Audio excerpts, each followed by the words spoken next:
తెలంగాణ రాజకీయాలు ఒక్కసారిగా వేడెక్కాయి. TRS, BJP సై అంటే సై అంటున్నాయి. హైదరాబాద్ రోడ్ల మీదకొస్తే అడుగడుగునా కనిపిస్తున్న రంగురంగుల జెండాలు, బ్యానర్లు, కటౌట్లు, ఫ్లెక్సీలు, పోస్టర్లు పొలిటికల్ హీట్ను స్పష్టం చేస్తున్నాయి.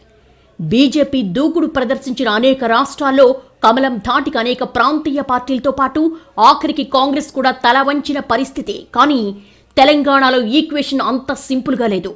ఇక్కడ వార్ వన్ సైడ్ కాదు. దానికి కారణం కేసీఆర్ మాత్రమే. నిన్నటిదాకా దేశంలో మోడీని ఎదిరించే నేత ఎవరైనా ఉన్నారా అంటే మమతా బెనర్జీ పేరు మాత్రమే వినిపించేది. కానీ కొంతకాలంగా ఈ విషయంలో కేసీఆర్ ఫ్రంట్ రోలోకి వచ్చేశారు.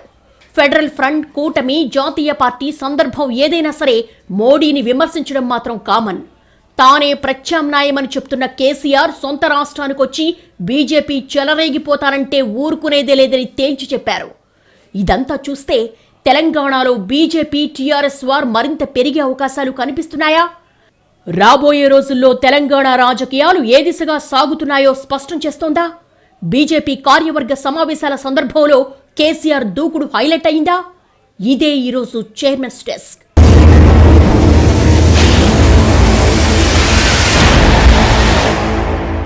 कोई परमानेंट नहीं है। मोदी जी से पहले भी कई प्रधानमंत्री बने। मोदी जी मुझे लगता है कि एक भ्रम में है कि हम ही परमानेंट है। क्या चला रहे आप?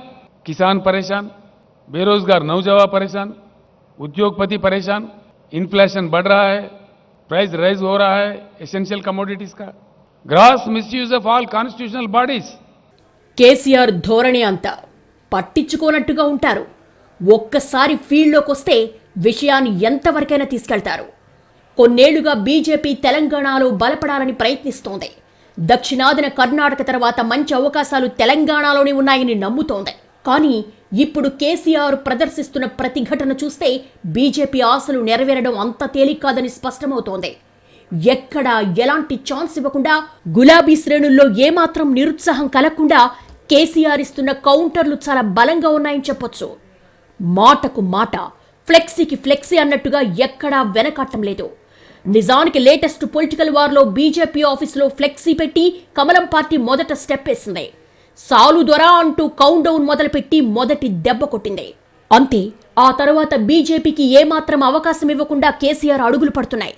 ఆఖరికి బీజేపీ జాతీయ కార్యవర్గ సమావేశాలకు ఎక్కడ ఫ్లెక్సీలు పెట్టుకోవాలో తెలియని పరిస్థితిలో బీజేపీ పడింది. నగరమంతా తెలంగాణ ప్రభుత్వ ప్రకటనలతో మెట్రో పిల్లర్లు నిండిపోయాయి. కేసీఆర్ కు వ్యతిరేకంగా బీజేపీ ఫ్లెక్సీ పెడితే దానికి ఫైన్ వేయటమే కాకుండా దానికి కౌంటర్గా 1కి 10 ఫ్లెక్సీలు వెలిశాయి. సాలు మోదీ, సంపకు మోదీ, బై బై మోదీ అంటూ ఫ్లెక్సీలు వెలిశాయి. మనీ హేస్ట్ వెబ్ సిరీస్ పాత్రధారుల్లా మాస్కులు ధరించి ప్లకార్డులతో వినూత్న నిరసన ప్రయత్నాలు జరిగాయి. అటు యశ్వంత్ సిన్హాతో కలిసి కేసీఆర్ కటౌట్లు నగరంలో అనేక చోట్ల కనిపించాయి. జరుగుతున్నది బీజేపీ కార్యవర్గ సమావేశాలా లేక టీఆర్ఎస్ పార్టీ కార్యక్రమమా అని అర్థం కానంతగా పరిస్థితి మారింది. మొత్తంగా ఎవ్వరూ ఊహించనంతగా కేసీఆర్ ప్రతిఘటన కనిపించింది. సాధారణంగా ఇలాంటి సందర్భాల్లో మరే రాష్ట్ర ప్రభుత్వమైనా చూసి చూడనట్లు పోయేది. 2-3 రోజులే కదా అని గ్రౌండ్ వదిలేసేది. ఏదో విమర్శలు చేసి వెళ్తారులే అని భావించేవారు. విభేదాలు ఎలా ఉన్నా ప్రోటోకాల్ కూడా అనుసరించేవారు. కానీ కేసీఆర్ అలాంటి అవకాశం కాస్త కూడా ఇవ్వలేదు. ఎప్పట్లాగే ప్రోటోకాల్ పట్టించుకునేదే లేదని తేల్చేశారు. ఆఖరికి రాష్ట్రపతి ఎన్నికల సందర్భాన్ని తనకు అనుకూలంగా మలుచుకొని తానే మీడియాలో హైలైట్ అయ్యారు. నిజానికి మోడీ 2 రోజులు ఎక్కడైనా టూర్లో ఉంటే మీడియా మొత్తం అటువైపే మళ్ళుతుంది. కానీ యావత్ బీజేపీ హైదరాబాద్లో కొలువుదీరి సమావేశాలు పెట్టుకున్న సమయంలో కూడా కేసీఆర్ మీడియాలో తానే హైలైట్ అయ్యారు. యశ్వంత్ సిన్హాకు సపోర్టుగా ఏర్పాటు చేసిన సభ అందరినీ ఆకట్టుకుంది. ఓ పక్క బీజేపీ సభ జరుగుతుంటే ఇటు టీఆర్ఎస్ ర్యాలీతో పాటు కేసీఆర్ హిందీలో అనర్గళంగా చేసిన ప్రసంగం మీడియాను ఆక్రమించేసింది. అటు బీజేపీది అంతర్గత సమావేశం కావడంతో ఎలాంటి ప్రయోజనం లేకపోయింది. भले ही आप खामोश हो, हम खामोश नहीं बैठेंगे, हम जरूर लड़ते रहेंगे। व्यक्तिगत रूप से मुझे भी नरेंद्र मोदी से कोई लेना देना कुछ नहीं है। బీజేపీ జాతీయ కార్యవర్గ సమావేశాల పేరుతో బల ప్రదర్శన చెయ్యాలనుకుంది. కొంతకాలంగా తెలంగాణలో బలం పెరిగిందన్న ఆలోచనలో ఆ పార్టీ ఉంది. దానికి మరింత ఊపునిచ్చేలా ఈ అవకాశాన్ని సద్వినియోగం చేసుకోవాలన్న ఆలోచన కమలం పార్టీది. కానీ బీజేపీకి వ్యతిరేకంగా టీఆర్ఎస్ కేడర్లో ఫైర్ నింపడంలో కేసీఆర్ సక్సెస్ అయ్యారు.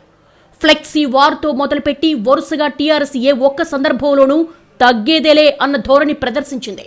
నువ్వా నేనా అన్నట్టు టగ్ ఆఫ్ వార్ కు తెరలేపిన కేసీఆర్ మమతను మరిపించి కేడర్కు కాన్ఫిడెన్స్ ఇచ్చారు. ప్రతి చోట బీజేపీని అడ్డుకుని కమలం పార్టీకి ధీటుగా సమాధానమిచ్చారు.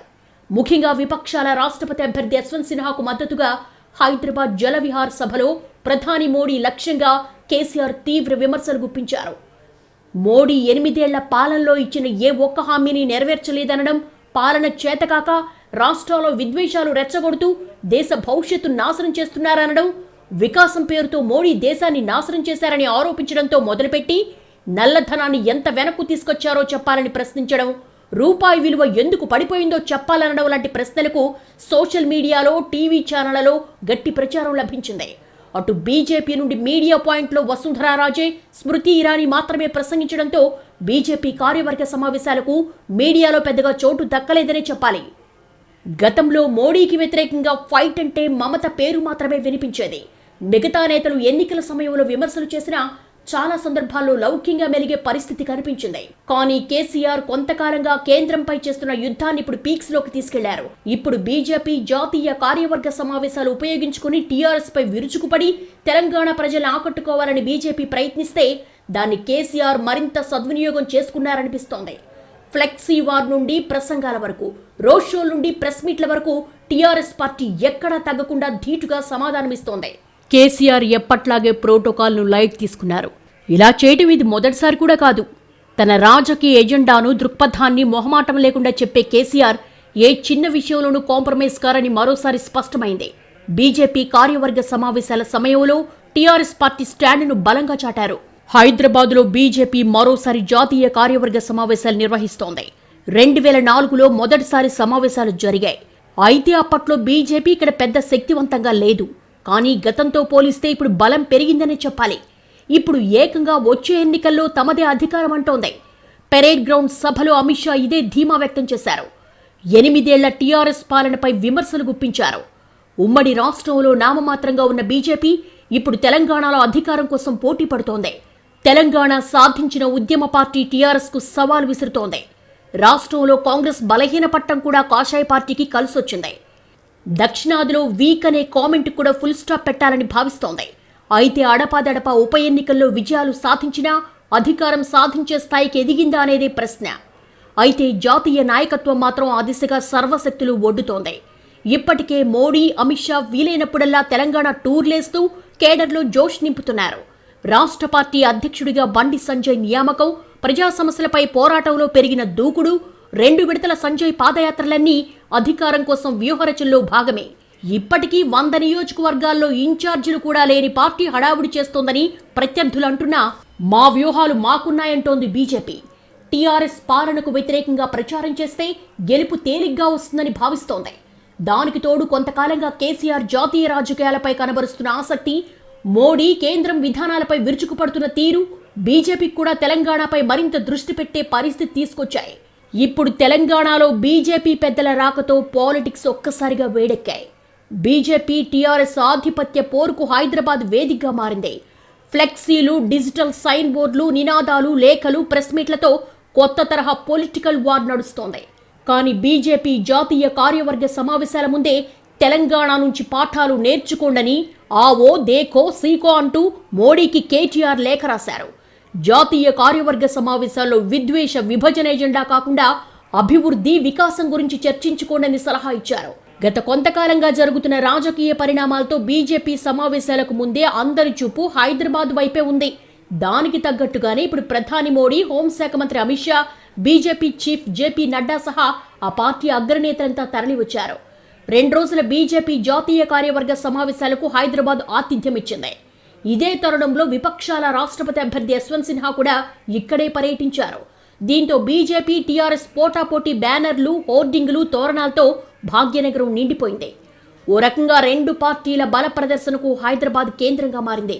తెలంగాణలో టీఆర్ఎస్ కు ప్రత్యామ్నాయం తామేనని చాటుకోవడం, కేసీఆర్ జాతీయ పార్టీ యోచన, ఢిల్లీ పర్యటనల విషయంలో తాము తెలంగాణ గల్లీలో నిలబడి రాష్ట్రంలోని పార్టీ శ్రేణుల్లో కొత్త జోష్ నింపాలనేది కమలనాథుల వ్యూహం. తద్వారా కేసీఆర్ను రాష్ట్రానికే పరిమితం చేయాలని, తెలంగాణలో బలపడాలనేది బీజేపీ వ్యూహం. విజయ సంకల్ప సభ ఆద్యంతం ఇదే ధోరణితో సాగింది. నేతల ప్రసంగాలన్నీ బీజేపీ తెలంగాణకు దేశానికి ఏం చెయ్యాలనుకుంటుందన్న ప్రస్తావన కాకుండా కేసీఆర్ను విమర్శించడమే లక్ష్యంగా సాగడమే దీని ఉదాహరణ. టీఆర్ఎస్కు రాష్ట్ర బీజేపీకి చాలా కాలంగా మాటల యుద్ధం జరుగుతోంది. ఈ సమావేశాల నిర్వహణతో తెలంగాణ రాజకీయం మొత్తం ఒక్కసారిగా వేడెక్కింది.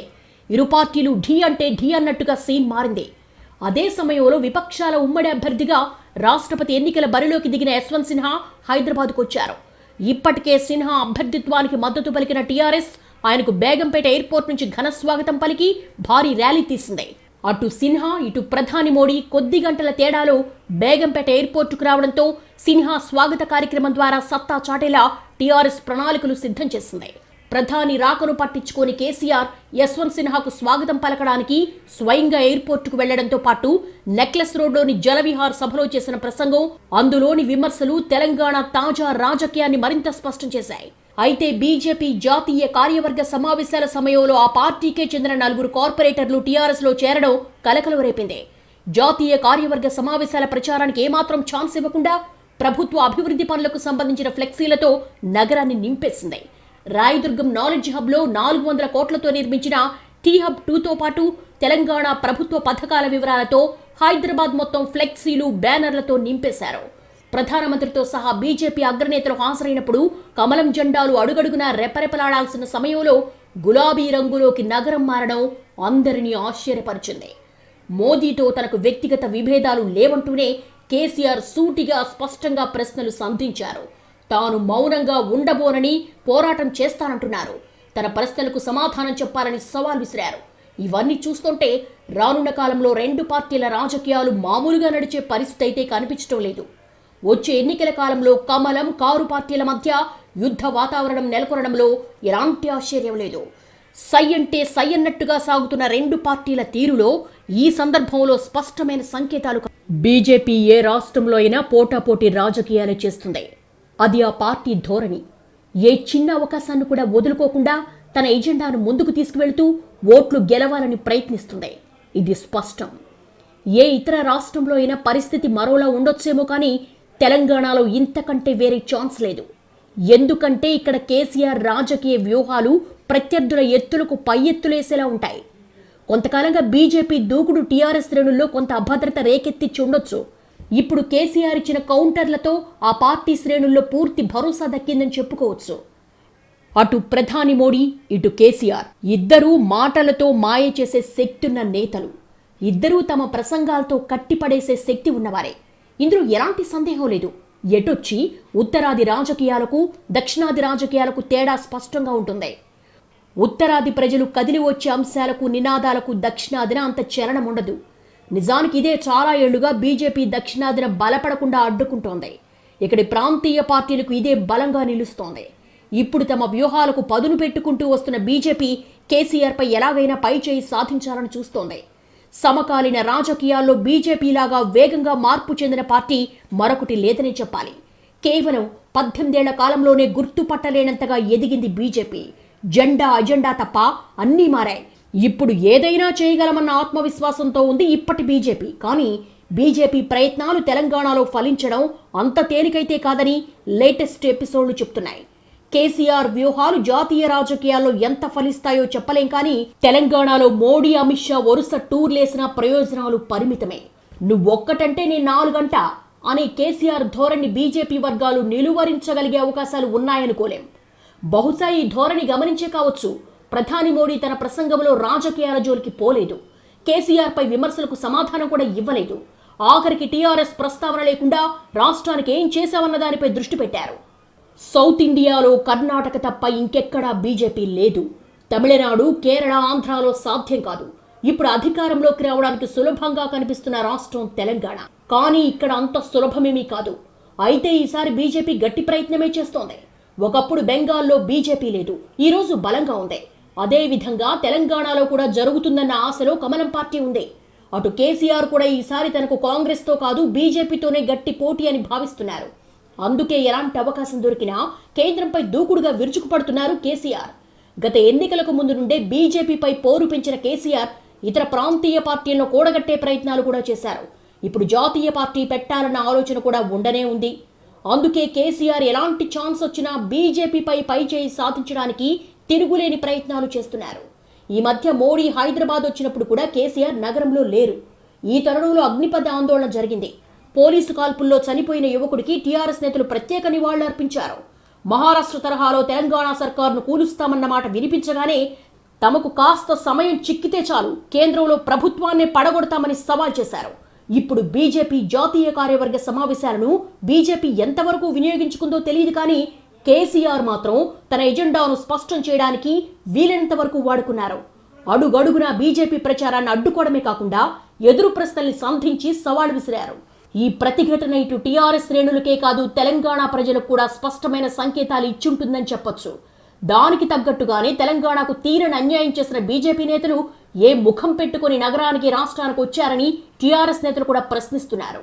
తెలంగాణ గడ్డ మీద సమావేశం పెట్టుకునే కమలనాథులు పెండింగ్లో ఉన్న అంశాలపై నిర్దిష్టమైన హామీలు ఇవ్వాలని కేటీఆర్ బహిరంగ లేఖ కూడా రాశారు. మొత్తానికి హైదరాబాద్ అంతా కేసీఆర్, నరేంద్ర మోడీ ఫ్లెక్సీలతో నిండిపోయింది. కేసీఆర్ జాతీయ పార్టీ వస్తుందో లేదో కేసీఆర్ కు మాత్రమే చెప్పగలిగిన అంశం, కానీ బీజేపీపై పోరులో ఎంతవరకైనా వెళతారనేది మాత్రం ఇప్పుడు అందరికీ అర్థమవుతున్న అంశం. కేంద్రం, ప్రధాని అనే మర్యాదలను పక్కన పెట్టి అనుకున్నది చేయడంలో టీఆర్ఎస్ ఎంతవరకైనా దూకుడుగా వెళ్లగలదని సంకేతాలిచ్చారు. పైగా ఇప్పటి వరకు ఇతర ప్రాంతీయ పార్టీల నేతలను కలవడం వరకే పరిమితమైన కేసీఆర్ జలవిహార్ ప్రసంగంలో సంధించిన ప్రశ్నలతో 8 ఏళ్ల బీజేపీ పాలనను విమర్శించడంతో కేంద్రంపై యుద్ధంలో ఒక అడుగు ముందుకు వేశారని చెప్పొచ్చు. ఈ పరిణామాలన్నీ చూస్తుంటే తెలంగాణలో ఎన్నికలు ఎప్పుడు జరుగుతాయనేది తర్వాత, రానున్న రోజులన్నీ టీఆర్ఎస్ బీజేపీ మధ్య పోటాపోటీ వాతావరణం భారీ ఎత్తున ఉంటుందన్న అంశం స్పష్టం. ఇప్పటికే ఢిల్లీ నుండి వరుస కడుతున్న బీజేపీ నేతల పర్యటనలు రానున్న రోజుల్లో మరింత పెద్ద ఎత్తున ఉంటాయని ఊహించవచ్చు. దానికి తగ్గట్టుగానే కేసీఆర్ వ్యూహ ప్రతివ్యూహాలు ఉంటాయి కాబట్టి తెలంగాణ పాలిటిక్స్ హీట్ ఖచ్చితంగా ఓ రేంజ్కి చేరుతుంది. ఇది ఈ వారం చైర్మన్స్ డెస్క్. వచ్చే వారం మరో అంశంతో కలుద్దాం. నమస్తే.